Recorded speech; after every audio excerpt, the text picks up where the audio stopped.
Tant notre travail finit par provoquer en nous un sentiment d'épuisement physique et mental. Le dévouement et l'éthique du travail mènent à une sensation de fatigue paralysante. C'est ce que nous appelons burn-out. Si vous êtes axé sur la performance et que vous êtes reconnu par votre ardeur au travail, parfait. Mais vous vous exposez au risque de burn-out. C'est le cas dans la vie professionnelle où l'on constate une pression de plus en plus forte à faire toujours plus en moins de temps et avec moins de ressources.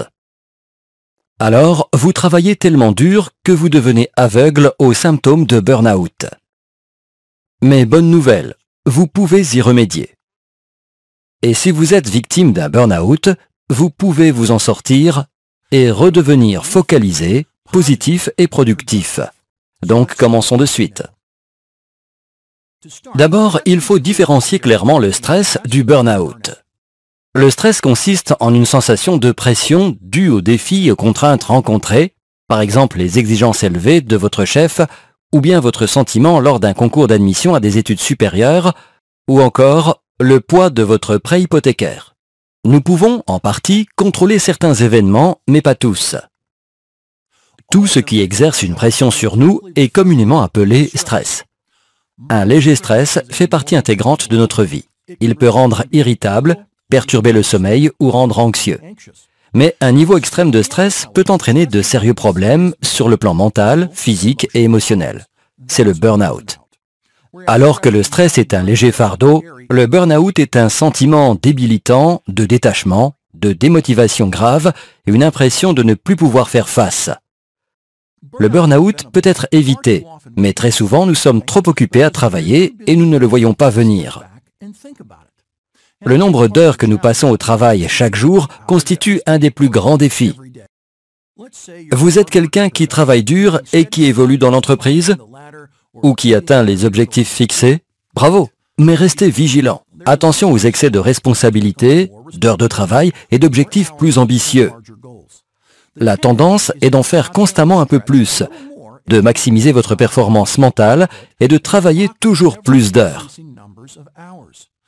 Donc il faut reconnaître les signes du burn-out. Si vous travaillez toujours plus, le stress augmente jusqu'à ce que vous n'ayez plus d'essence dans le réservoir. Avant d'en arriver là, soyez à l'affût des signes avant-coureurs. Au début, vous vous sentez moins productif. Vous avez l'impression d'en faire beaucoup sans vraiment progresser. Si ce sentiment persiste pendant des semaines, vous souffrez de burn-out. Deuxième signe, la fatigue permanente. Nous sommes tous de temps en temps fatigués, voire épuisés. Mais si ce sentiment d'épuisement est constant, s'il est difficile de mettre de l'ordre dans vos idées, s'il vous est impossible d'achever votre travail, c'est sûrement un burn-out. Une personne dans cet état a tendance à développer des pensées négatives et persistantes. Elle va d'un verre à moitié plein à un verre à moitié vide. Elle peut avoir l'impression de ne pas être appréciée, ou le sentiment que son travail n'a pas d'importance. Troisième signe, la perturbation du fonctionnement cognitif, qui peut se manifester de différentes manières. La plus courante est une incapacité à se concentrer sous la forme d'une vision limitée des choses, d'une perte de créativité au travail ou d'une multiplication des erreurs professionnelles. Évidemment, ces problèmes entraînent très souvent une augmentation des conflits interpersonnels. Ce qui commence par un repli sur soi-même dégénère souvent en conflit à l'approche des échéances et rend les relations tendues. De plus, ces personnes pensent souvent qu'elles peuvent surmonter leur épuisement professionnel avec de l'alcool, des drogues, des médicaments ou une alimentation peu saine qui ne sont que des tentatives infructueuses pour refouler les problèmes au lieu de les résoudre. Il est évident que ce genre de stratégie aura plutôt tendance à aggraver la fatigue et à créer de nouveaux problèmes physiques tels que des maux de tête, de dos ou d'estomac. Enfin, le dernier signe du burn-out est le fait de considérer le travail comme étant une force négative constante dans votre vie. Vous avez l'impression de toujours travailler, même si ce n'est pas le cas. Vous êtes angoissé, rien qu'à l'idée de devoir aller travailler. Il vous est de plus en plus difficile de vous motiver à travailler et des fois, vous restez chez vous, vous dites que vous êtes malade alors que vous ne l'êtes pas. J'espère que vous saisissez toute l'ampleur de ces symptômes. Lorsqu'il s'agit de prévenir le burn-out, il faut commencer par passer en revue vos conditions de travail. Les facteurs liés au travail sont souvent les meilleurs prédicteurs de burn-out. Lorsque nous étudions la question, 6 facteurs prédominent. Le premier est le nombre d'heures travaillées. Nous l'avons vu, les employés américains travaillent en moyenne 47 heures par semaine et parmi les salariés, plus de la moitié dépasse les 50 heures. En considérant qu'il n'existe aucun autre problème ou facteur de stress au travail et que vous aimez votre job, le simple fait de travailler tant d'heures est en soi une menace de burn-out. Un facteur associé est l'ampleur de vos responsabilités. Gardez à l'esprit qu'un certain niveau de responsabilité peut être perçu différemment d'une personne à l'autre. D'un côté, il y a les tâches réelles à effectuer, et de l'autre, votre perception de ce que vous avez à faire. Dans le monde du travail actuel, le niveau de responsabilité a lentement progressé à tous les échelons. À cela s'ajoute l'existence potentielle de relations professionnelles insatisfaisantes. Qu'il s'agisse de relations avec vos collègues ou votre chef, elles peuvent vous perturber et augmenter le risque de burn-out. Mais même si vous avez de bonnes relations professionnelles, d'autres aspects de votre travail peuvent avoir un fort impact sur votre santé psychique. Par exemple, le manque de contrôle. Les gens aiment, à des degrés divers, avoir un certain contrôle sur leur travail. Ils veulent prendre ou du moins participer à la prise de décision les concernant. Cependant, souvent, l'amalgame entre le micromanagement et un environnement de travail bureaucratique laisse peu de place à la réflexion autonome. Avec le temps, cela peut entraîner un risque de burn-out. Les attentes floues constituent un autre facteur. Dans une relation de travail par ailleurs positive, un employé peut éprouver une ambiguïté douloureuse due à des objectifs mal définis ou à des attentes vagues. Dans tous les cas, il n'en tient ici qu'à vous d'obtenir plus de clarté si vous ne souhaitez pas souffrir de burn-out. Enfin, l'enjeu majeur consiste en la concordance entre votre travail et vos compétences et intérêts. Imaginez un jeune comptable qui n'a choisi cette voie que parce que sa famille le lui a vivement conseillé. S'il est passionné de publicité ou s'il a un talent d'entrepreneur ou d'artiste, il a de fortes chances d'être malheureux. Il va se sentir inadéquat et à long terme, il risque d'être victime d'un burn-out. Voici mon conseil. Chaque mois, pendant 10 à 15 minutes, prenez calmement le temps de réfléchir à votre travail. Examinez honnêtement le nombre d'heures de travail, vos responsabilités, les relations négatives, votre niveau de contrôle et de clarté et l'adéquation de votre travail.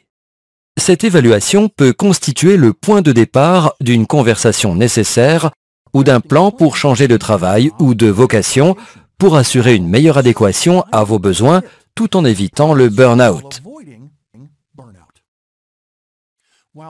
Alors que les causes liées au travail semblent constituer les principaux facteurs de burn-out, il en existe bien sûr beaucoup d'autres, par exemple ceux concernant la vie privée. Je pense ici à 2 choses. La qualité de vos relations clés et la force de votre identité en dehors du travail. Avant tout, je conseille à toutes les personnes en couple d'être claires sur les facteurs majeurs à l'origine de la détérioration ou de l'échec d'une relation, à savoir l'intimité, l'argent et les enfants. Mais le facteur majeur est la communication dans la mesure où elle permet de résoudre efficacement tous les autres problèmes. Il existe bien sûr des experts dans chacun de ces domaines qui prétendent savoir exactement comment se comporter dans un couple, comment gérer les finances et comment éduquer les enfants. Mais ce ne sont pas forcément les meilleures solutions. D'après les meilleurs experts, le plus important est de trouver ce qui convient le mieux à votre couple, ce que vous croyez être la meilleure solution. Cela ne veut pas dire vous entendre sur tout, mais vous devriez majoritairement être en accord. Il est évident que pour en arriver là, il est primordial de savoir communiquer. Prenez l'argent par exemple. Pensez aux problèmes que tous les couples rencontrent. Combien devrions-nous épargner? Quel est le montant de dette acceptable? Quel est le montant de revenus indispensable? Quand dois-je informer mon conjoint de mes dépenses? Il n'y a pas de réponse type, mais toute décision aura d'autant plus de force qu'elle aura été prise d'un commun accord. Qu'il s'agisse de l'intimité, de l'argent ou des enfants, ces sujets ont tous des défis similaires. Savez-vous communiquer et rester sur la même longueur d'onde? Si oui, vous pouvez compter sur un soutien réciproque et vous devriez éviter le burn-out.